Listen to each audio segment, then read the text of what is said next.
الحمد للہ رب العالمین والصلاة والسلام على سید المرسلین اما بعد فاعوذ باللہ من الشیطان الرجیم بسم اللہ الرحمن الرحیم۔ قرآن مجید کا مختصر تعارف۔ قرآن کریم اس رب عظیم تبارک و تعالی کا بے مثل کلام ہے جو اکیلا معبود، تنہا خالق اور ساری کائنات کا حقیقی مالک ہے۔ وہی تمام جہانوں کو پالنے والا اور پوری کائنات کے نظام کو مربوط ترین انداز میں چلانے والا ہے۔ دنیا و آخرت کی ہر بلائی حقیقی طور پر اسی کے دست قدرت میں ہے، اور وہ جسے جو چاہتا ہے عطا کرتا ہے اور جسے جس چیز سے چاہے محروم کر دیتا ہے۔ وہ جسے چاہے عزت دیتا اور جسے چاہے ذلت و رسوائی سے دوچار کر دیتا ہے۔ وہ جسے چاہے ہدایت دیتا اور جسے چاہے گمراہ کر دیتا ہے۔ اور اس نے اپنا یہ کلام رسولوں کے سردار دو عالم کے تاجدار حبیب بے مثال صلی اللہ تعالی علیہ وآلہ وسلم پر نازل فرمایا، تاکہ اس کے ذریعے آپ صلی اللہ علیہ وآلہ وسلم لوگوں کو اللہ تعالی پر ایمان لانے اور دین حق کی پیروی کرنے کی طرف بلائیں، اور شرک و کفر و نافرمانی کے انجام سے ڈرائیں۔ لوگوں کو کفر و شرک اور گناہوں کے تاریک راستوں سے نکال کر ایمان اور اسلام کے روشن اور مستقیم راستے کی طرف ہدایت دیں، اور ان کے لیے دنیا و آخرت میں فلاح و کامرانی کی راہیں آسان فرمائیں۔ قرآن مجید نازل ہونے کی ابتدا رمضان المبارک کے بابرکت مہینے میں ہوئی، اور نبی کریم صلی اللہ تعالی علیہ وآلہ وسلم کی بارگاہ میں اسے لانے کا شرف روح الامین حضرت جبریل علیہ السلام کو حاصل ہوا، اور شب معراج کچھ آیات بلا واسطہ بھی عطا ہوئی۔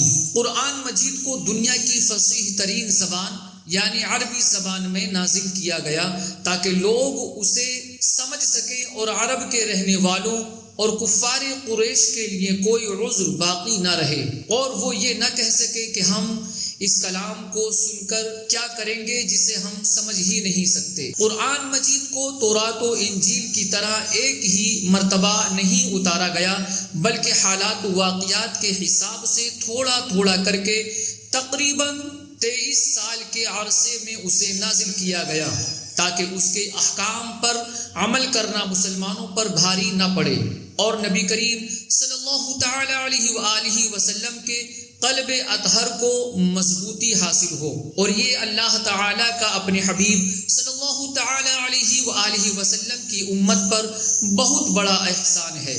قرآن عظیم کے کثیر اسما ہیں جو کہ اس کتاب کی عظمت و شرف کی دلیل ہے۔ ان میں سے 6 مشہور اسما یہ ہیں: نمبر 1 قرآن، نمبر 2 برہان، نمبر 3 فرقان، نمبر 4 کتاب، نمبر 5 مصحف، نمبر 6 نور۔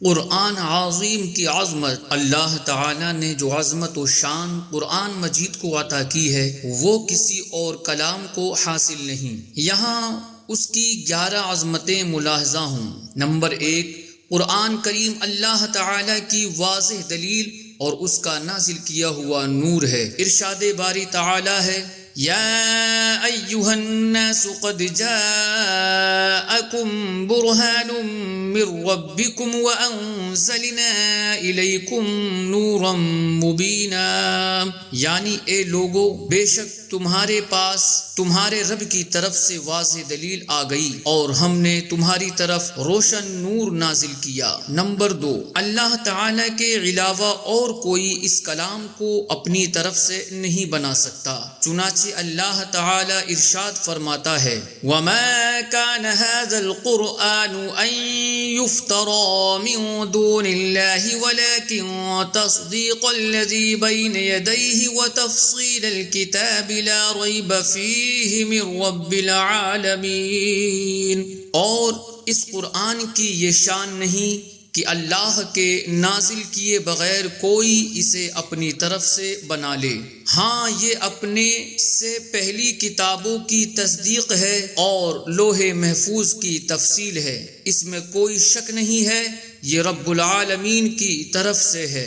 نمبر 3 تمام جن و انس مل کر اور ایک دوسرے کی مدد کر کے بھی قرآن عظیم جیسا کلام نہیں لا سکتے۔ چنانچہ ارشاد فرمایا قُلْ لَئِنِ اجْتَمَعَتِ الْإِنسُ وَالْجِنُّ عَلَىٰ أَن يَأْتُوا بِمِثْلِ هَٰذَا الْقُرْآنِ لَا يَأْتُونَ بِمِثْلِهِ وَلَوْ كَانَ بَعْضُهُمْ لِبَعْضٍ ظَهِيرًا۔ تم فرماؤ اگر آدمی اور جن سب اس بات پر متفق ہو جائیں کہ اس قرآن کی مانند لے آئیں تو اس کا مثل نہ لا سکیں گے اگرچہ ان میں ایک دوسرے کا مددگار ہو۔ نمبر 4، یہ قرآن باطل کی رسائی سے دور ہے کہ اس کے پاس کسی طرف سے باطل نہیں آ سکتا، جیسا کہ اللہ تعالی ارشاد فرماتا ہے لا یأتیہ الباطل من بین یدیہ ولا من خلفہ تنزیل من حکیم حمید۔ باطل اس کے سامنے اور اس کے پیچھے یعنی کسی طرف سے بھی اس کے پاس نہیں آ سکتا۔ وہ قرآن اس کی طرف سے نازل کیا ہوا ہے جو حکمت والا تعریف کے لائق ہے۔ نمبر 5، یہ کلام سیدھا اور مستقیم ہے اور اس میں کسی قسم کی کوئی کجی ٹیڑھا پن نہیں ہے، بلکہ نہایت معتدل اور مصالح عباد پر مشتمل کتاب ہے۔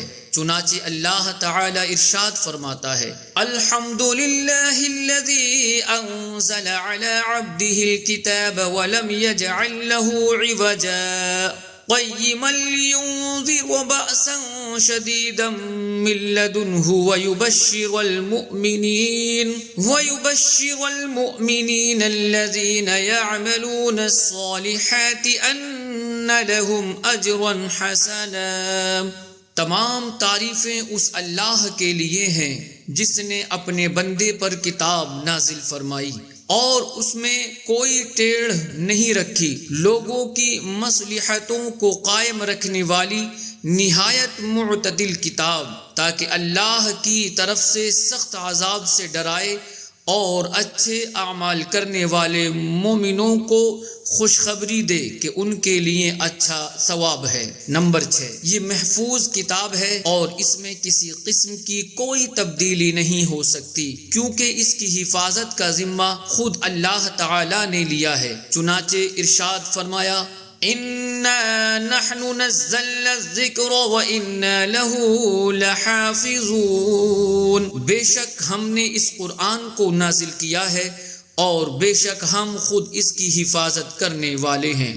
نمبر 7، یہ جامع العلوم کتاب ہے کہ اولین و آخرین کا علم اس کتاب میں موجود ہے۔ چنانچہ اللہ تعالی ارشاد فرماتا ہے وَنَزَّلْنَا عَلَيْكَ الْكِتَابَ تِبْيَانًا لِكُلِّ شَيْءٍ، اور ہم نے تم پر یہ قرآن اتارا جو ہر چیز کا روشن بیان ہے۔ اور ارشاد فرماتا ہے مَا فَرَّقْنَا فِي الْكِتَابِ مِن شَيْءٍ، یعنی ہم نے اس کتاب میں کسی شے کی کوئی کمی نہیں چھوڑی۔ ترمذی کی حدیث میں ہے نبی اکرم صلی اللہ تعالی علیہ وآلہ وسلم نے ارشاد فرمایا کتاب اللہ میں تم سے پہلے واقعات کی بھی خبر ہے، تم سے بعد کے واقعات کی بھی، اور تمہارے آپس کے فیصلے ہیں۔ حضرت عبداللہ بن مسعود رضی اللہ تعالی عنہ فرماتے ہیں قرآن مجید ہر نافع علم پر مشتمل ہے، یعنی اس میں گزشتہ واقعات کی خبریں اور آئندہ ہونے والے واقعات کا علم موجود ہے۔ ہر حلال و حرام کا حکم اس میں مذکور ہے اور اس میں ان تمام چیزوں کا علم ہے جن کی لوگوں کو اپنی دنیاوی اور دینی معاشی اور اخروی معاملات میں ضرورت ہے۔ نمبر 8، یہ قرآن اس راستے کی طرف رہنمائی کرتا ہے جو سب سے زیادہ سیدھا ہے، جیسا کہ ارشاد باری تعالی ہے ان ھذا القرآن یہدی للتی ہی اقوم، بے شک یہ قرآن وہ راہ دکھاتا ہے جو سب سے سیدھی ہے۔ نمبر 9، یہ مسلمانوں کے لیے ہدایت، رحمت، بشارت، نصیحت اور شفا ہے۔ چنانچہ ارشاد باری تعالی ہے وَهُدًى وَرَحْمَةً وبشرى للمسلمین، اور مسلمانوں کے لیے ہدایت اور رحمت اور بشارت ہے۔ اور ارشاد فرماتا ہے ھذا بیان للناس وہدی وموعظۃ للمتقین، یہ لوگوں کے لیے ایک بیان اور رہنمائی ہے اور پرہیزگاروں کے لیے نصیحت ہے۔ اور ارشاد فرماتا ہے وَنُنَزِّلُ مِنَ الْقُرْآنِ مَا هُوَ شِفَاءٌ وَرَحْمَةٌ لِّلْمُؤْمِنِينَ وَلَا يَزِيدُ الظَّالِمِينَ إِلَّا خَسَارًا، اور ہم قرآن میں وہ چیز اتارتے ہیں جو ایمان والوں کے لیے شفا اور رحمت ہے، اس سے ظالموں کو خسارہ ہی بڑھتا ہے۔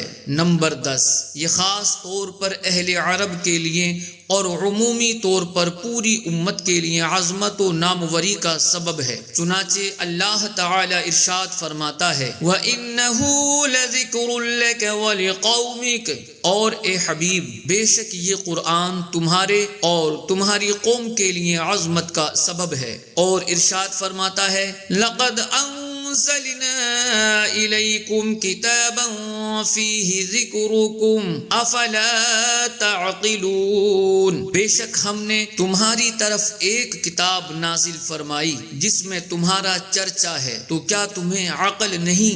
نمبر 11، یہ انتہائی اثر آفرین کتاب ہے جسے سن کر خوف و خشیت کے پیکر لوگوں کے دل دہل جاتے ہیں اور بدن پر بال کھڑے ہو جاتے ہیں۔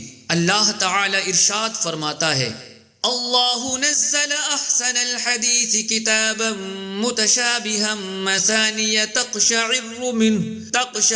منہ جلود الذین یخشون ربهم ثم تلین جلودهم وقلوبهم الى ذکر اللہ ذلك هدى اللہ یہدی به من یشاء وَمَن يُضْلِلِ اللَّهُ فَمَا لَهُ مِنْ هَادٍ، اللہ نے سب سے اچھی کتاب اتاری کہ ساری ایک جیسی ہے، بار بار دہرائی جاتی ہے، اس سے ان لوگوں کے بدن پر بال کھڑے ہوتے ہیں جو اپنے رب سے ڈرتے ہیں، پھر ان کی کھالیں اور دل اللہ کی یاد کی طرف نرم پڑ جاتے ہیں۔ یہ اللہ کی ہدایت ہے، وہ جسے چاہتا ہے اس کے ذریعے ہدایت دیتا ہے، اور جسے اللہ گمراہ کرے اسے کوئی راہ دکھانے والا نہیں۔ الغرض یہ بڑی برکت والی کتاب ہے، اس لیے سب مسلمانوں کو چاہیے کہ اس کی پیروی کریں اور پرہیزگار بن جائیں تاکہ اللہ تعالیٰ ان پر رحم کرے۔ چنانچہ اللہ تعالیٰ ارشاد فرماتا ہے وَهَذَا كِتَابٌ أَنزَلْنَاهُ مُبَارَكٌ فَاتَّبِعُوهُ وَاتَّقُوا لَعَلَّكُمْ تُرْحَمُونَ، اور یہ قرآن وہ کتاب ہے جسے ہم نے نازل کیا ہے، بڑی برکت والا ہے، تو تم اس کی پیروی کرو اور پرہیزگار بنو تاکہ تم پر رحم کیا جائے۔